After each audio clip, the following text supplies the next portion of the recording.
Hi hello welcome back to my YouTube channel. ఈరోజు అయితే 60 days ఛాలెంజ్లో 13th day.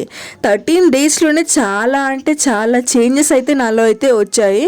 ఇంకా morning exercise, ఫుడ్లో కొంచెం చేంజ్, ఇవన్నీ కూడా నాలో అయితే చాలా అంటే చాలా చేంజెస్ అయితే తీసుకొచ్చాయి. నేనైతే ఫుల్ హ్యాపీ. ఇంకో విషయం ఏంటంటే డే 15th రోజు అయితే మీకైతే నేను ఒక విషయం చెప్తాను. అది నేనైతే ఫుల్ హ్యాపీ అయిపోయాను ఆ విషయం తెలిసిన తర్వాత. ఇంకా మీకు కూడా నేనైతే చెప్తాను 60 డేస్ ఛాలెంజ్ని అయితే నేను చేయగలుగుతానో లేదో అనేసి ముందుగానే అన్ని వీడియోస్ అయితే రికార్డ్ చేసుకొని ఒక 1 month కంప్లీట్ అయిన తర్వాతనే వీడియోస్ కన్నిటికీ కూడా వాయిస్ ఓవర్ ఇస్తూ స్టార్ట్ చేశాను. అయితే ఈ 1 monthలో అయితే నేనైతే చాలా అంటే చాలా రిజల్ట్స్ అయితే చూసాను. చాలా బాగున్నాయి రిజల్ట్స్ అయితే. 60 డేస్ ఛాలెంజ్లో అయితే డే 15 అనేది ఎందుకు స్పెషల్, ఆ రోజు ఏంటి ఏం చెప్తారనేది నెక్స్ట్ వీడియోస్లో అయితే మీకు చెప్తాను. అప్పటి వరకు అయితే వెయిట్ చేయండి. Bye bye.